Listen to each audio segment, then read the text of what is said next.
When Laura stepped onto the boat to celebrate her birthday, she never thought it would be her last one. It was a beautiful summer night, and her boyfriend had surprised her with a unique present, a romantic boat ride around the Courage Line, a division of waters that only a few people had the courage to visit and that Laura was dying to see. They started the evening with a beautiful dinner by the shore in one of Laura's favorite restaurants. She thought that would be it, until Robert gave her a little box with a card inside. The note was simple and exciting. Ready for courage? Laura's heart skipped a beat. She got emotional at first and then started to laugh nonstop.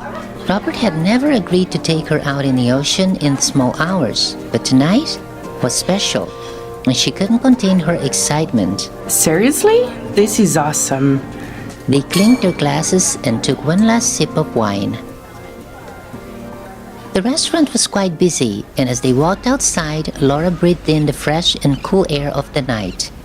The temperature had dropped a little. A few meters ahead, they met with the security guard who greeted them cheerfully. Hey Robert, what's up buddy? Hey Jacob. He knew the guard because they usually came to the shore for some ice cream. It's Laura's birthday, and I promised to take her for a ride. Are you sure you want to do this tonight? This weather's kind of crazy. It can get misty out there. We'll be fine, Jacob. You're such a sissy sometimes. Robert said with a smile. I promise we won't go far. Fine with me, but you kids be careful. Laura rolled her eyes and smiled. They walked down the pier and got on the boat. They held hands for a while. It was almost as if they were sensing something together. Robert examined the interior and realized everything was okay. He started the engine, and 5 minutes later, they were gone. The Courage Line was famous because of its legend. Known as a place where hundreds of people had disappeared, it was sometimes compared to the Bermuda Triangle. Many avoided being in its vicinity, while others laughed at people's nonsense. Nothing had ever been proved, and only skepticism kept people at bay. The legend made Laura curious, but Robert refused to risk the chance of an accident. He knew for a fact that the waters on the other side of the line, marked by the police, were much deeper. That was enough to convince him they should never cross it. What made him decide to change his mind and grant Laura's wish was a mystery to her. But Robert loved his girlfriend more than anything, and he had a secret reason. He was planning to propose to her by the Courage Line. As the boat started to enter the mist, Laura couldn't help but feel a shiver run through her entire body. The night was suddenly chilly, and she brushed her arms, trying to warm them up. Here. Robert sat next to her and put his arms around her shoulders. Better? I love you. He gave her that sweet smile she knew so well. The mist was getting heavier, and for 1 second, Robert got worried. I had no idea it would be so dense. We'll be fine. I'm loving every minute. She said, trying to convince him he had made the right choice. As the boat reached the crossing line, Robert turned the motor off. Stay here. I got something else for you. He walked into the cabin where he left his bag. Laura waited in the back. And then, he disappeared. Minutes later, Laura called him, but Robert did not answer. Robert, what are you doing? The fog was still dense, and she started to feel a bit uncomfortable. Robert, this is not funny. Nothing, not a sound. She started to get nervous. The silence was deafening, only the sound of water slapping against the sides of the boat. Another couple of minutes, and Laura stood up. But as she started to move, she saw a figure coming through the cabin door. She stopped and exhaled, realizing she had been holding her breath. There you are. You scared. Laura froze. The man coming out of the cabin was not Robert. Confused, she backed off and lost her balance sitting down. Her eyes bugged out, and her voice refused to come out. The man stopped in front of her and smiled. Well, what do we have here? His voice was deep, a bit unusual. He walked funny, and as he spoke, he moved his head as if trying to shake something off. I guess you're the one. He said in that strange voice. Laura swallowed with difficulty and found her voice again. Who are you? Where is my boyfriend? The man stood there, looking at her. Is that what he was? Laura just nodded, her heart beating fast. The man continued. I'm afraid he's gone for a while. You see, I don't have time for goodbyes. It's like he's never been here. Laura felt the tears running down her face. Was that a nightmare or what? Her confusion started to choke her, and she burst into tears, still frozen in her seat. What did you do to him? The man did not move.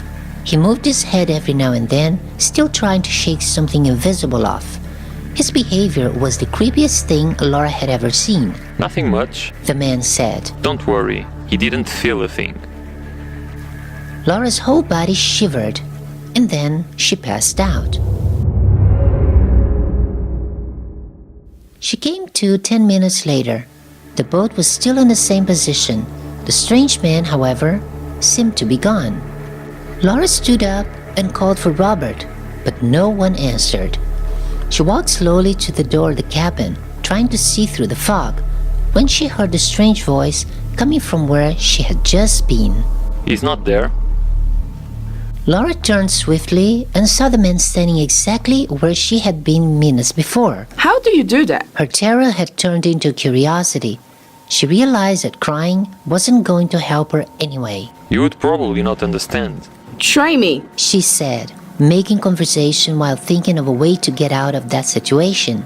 She had learned to suppress her anxiety in moments of danger, and this was, although unusual, an occasion to exercise exactly that. If you're going to kill me, you might as well enlighten me first. You're funny. But if I wanted to kill you, I would have done it while you were unconscious. Maybe you're a sadist. That wouldn't be much fun, would it? You are quite something, you know? Many humans would beg for their lives in this situation. Laura's throat dried out. The man was definitely a weirdo.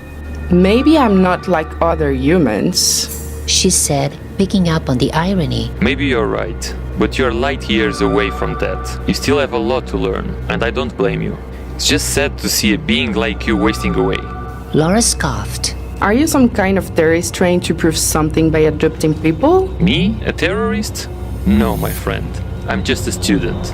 And I hate to say it, but you're my graduation assignment. I don't understand. Are you training to be a killer? The man walked slowly in Laura's direction. At first she felt like running, but there was no point in doing that. So she froze on the spot, her heart beating fast again. He stopped in front of her and put one hand on each side of his mouth. Then he started pulling his mouth open. His face ripped like paper, sending Laura screaming to the floor. She covered her face, her body shaking uncontrollably. Laura screamed for a couple of seconds, hoping the nightmare would end. Then she looked through her fingers and saw the man's feet in front of her. He was still there, waiting to kill her. Suddenly, his voice changed. It became lower and raspy. Look at me. Laura slowly uncovered her face, praying. Then she looked up and squinted. The man's face was a hole, a strong light coming from the inside of his head. She had no idea where the voice came from because he had no face. What in heaven's name are you? She said, trying to control her fear. I am not from here. I told you humans have a lot to learn. At that moment, Laura understood what he meant by the word humans. What exactly do we have to learn? Everything. The creature said. We've been doing this for a long time. Why am I your graduation assignment? The creature pushed the two parts of his face back together and took the man's form again. Everyone that graduates in my universe needs to bring back an inferior being for enlightenment. It's part of the process, and nothing can change that. You brought yourself here. Are you going to kill me? Laura said, losing hope. The man shook his head, almost an excuse for his behavior. Of course not, but humans are so behind in their knowledge. We've tried so hard to teach you people how to care for your essence in order to ascend to another dimension. Yet, egomania is an innate force that blinds you. Humans think about power and nothing else. They refuse to understand that life is not theirs to squander. When you're sent to another universe, you're expected to spread the knowledge. But for some reason, humans tend to lose it throughout their time. Laura felt her fear lessening. I don't think I understand. Are you saying that we come here from another place? In a manner of speaking, yes. When you're born, you're actually transferring from another dimension. You're here to follow up on things from your previous life. Laura's eyes bugged out. Had she drunk so much? Everything was so incredibly amazing and yet discomforting. Then, what happened? When we die? The man smiled. The same thing. You transfer to another dimension. Granted, it differs for each person, depending on how they use their time here. A continuous journey to enlightenment. What happens when you get there? The man shrugged. I guess you'll have to see it for yourself. Laura gasped. Do you mean I'm one step from the end? The man nodded and extended his hand. Yes, my lady, you're finally ready. And that's when his voice changed again. You broke the rules of courage. Now you cannot go back. What about my boyfriend? Why did you kill him? I did nothing of the kind. Robert is right here. He tapped his chest. I just borrowed his body, with some minor changes, so to speak. He'll be fine when you're gone. Laura was still confused. But if you take me, it will get desperate, thinking I fell off the boat and drowned. Probably, but that's his problem to solve. It's all part of who he is. Laura felt the tears rolling down her face. Do I have a choice? I'm afraid not, but don't be discouraged. There's a lot in store for you. Just trust me. Laura grabbed the man's hand.